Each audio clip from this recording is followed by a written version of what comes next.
Hey guys, thanks for coming back. This weekend I saw Pompeii, starring Kit Harington, Emily Browning, and of course, Kiefer Sutherland. This is With the K Review.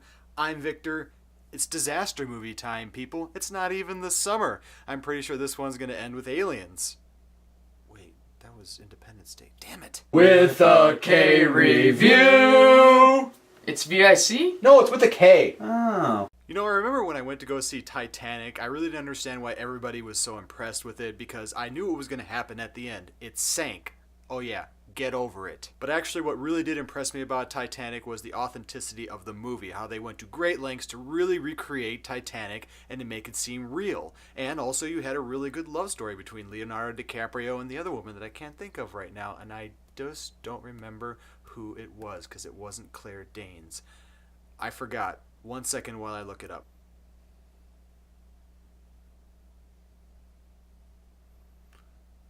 Just hold on a second. It's not how you spell Titanic, but will it give it to me anyway? Yep. Kate Winslet. Now we can move on. And even though I'm a guy and, I go to movies, I really don't expect to be enjoying a love story. I really did like that one in Titanic because it really kept you involved throughout the entire movie. Pompeii, on the other hand, is a completely different type of animal. And what I mean that it's like this different animal is that it's actually directed by Paul W.S. Anderson. And this guy is really action-oriented director. He's directed stuff in the past like Mortal Kombat. If you're angry about that, a lot of people were, but you can't tell me you didn't stand up when Liu Kang did his bicycle kick. Everybody in the theater did that where I was at, just saying. And he's also been responsible for the past Resident Evil movies, and if you've liked, again, Resident Evil, you may be happy or disliking of that. I liked the first one, the second one was just okay, the third one, obviously now we have superpowers, and by the fourth one, it was literally like watching a person play a video game. Go through the level, meet the end boss, fight, next level, end boss, fight. And that's what it kind of was. But I actually did enjoy it because who really doesn't enjoy Mila Jovovich in leather? I do. And girls, don't lie. You did too. And when I walked into Pompeii, I was really expecting a couple things. One, I was expecting a love story like it was shown in the trailers. Two, I was expecting there to be some fighting, maybe even gladiatorial stuff, who knows. And three, I knew what was going to happen in the end. Maybe? So with the basic plot of this movie aside, with Pompeii actually being destroyed like we all know, there's the subplot of a romance, and the romance has to do with Milo and Cassia, both played by Kit Harington and Emily Browning. And I have to say that is kind of like the worst thing in this movie. Not because I'm a guy, but because there's a way to do a love story, and then there's a way to do a crappy love story. I don't know why I had an accent when I did that, but let's keep going. Now, crappy love story is something like, like Twilight, because that's really the only thing I can think of right now. And that it's like the two characters, they never actually do anything in the movie. I mean, in Titanic, you had the famous little love scene. That must have been really weird with you guys seeing that, but I'm going to keep going with this. And that scene in Titanic was the one thing that really did bring those two characters closer together. And in this movie, Milo and Cassia, they never have anything. They just stare at each other like, "Do you love me, Milo? Can I see your boobs?"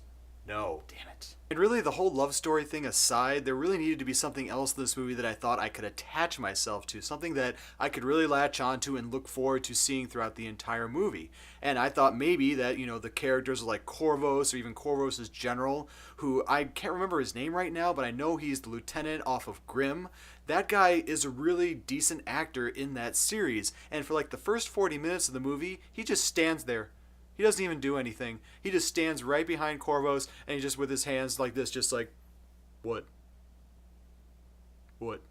I really thought there was going to be some characters in the movie that I could attach to. Some characters that, that I could come and tell you, hey, this character did a really good job. They stepped it up a notch. And I thought it would be Kit Harington. He does a really good job in the Game of Thrones series. Unfortunately, he looks just like the character from the Game of Thrones series. And I think if you want to separate yourself from a character in another major series, you would just shave your head. I don't know, attach something to your face. Do something so you don't look like the character that everybody knows you. That really goes for a lot of people in the movie. There's another guy who's a gladiator whose name I will slaughter right now. It is Abdueli.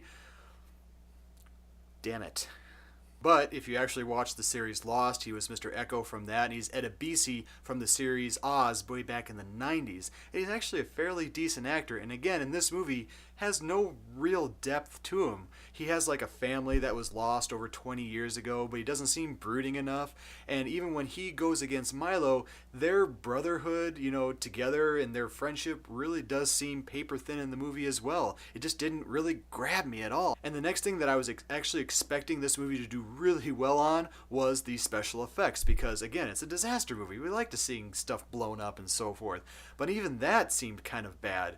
There was even one part in the movie where stuff is like obviously getting destroyed away from the city, and it looks kind of cool, but people see it and they just ignore it. They're just like, nah, whatever, who cares? It just doesn't matter because we're going to watch some gladiator fights right now, so screw that. And basically this movie does fail on a lot of things. I really hate to bag on a movie like this because when you go to it, you're expecting, to see everybody die at the end in a really cool way. And honestly, none of that actually happened. People did die, but it wasn't remotely cool. A lot of it was kind of comical, actually, because there's this woman, I kid you not, she was like running along and this other guy is like coming, he's like, out the way, bitch.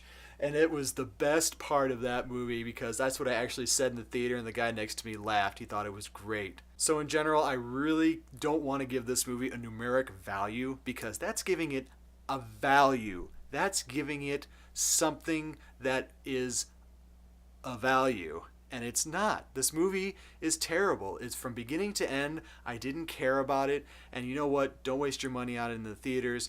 Even when it comes out on HBO, just watch it. Wait till the end of it, and then that's it. Turn it off, you're done. Thanks, guys, for watching my show. I do appreciate all the viewers, subscribers that I do have. Make sure to click on the K here. Creepy. Click up here if you want to see my other reviews. And you know what? Never forget. It's not V-I-C-K. It's not V-I-C. It's just Victor with a K. That's me. Thanks, guys.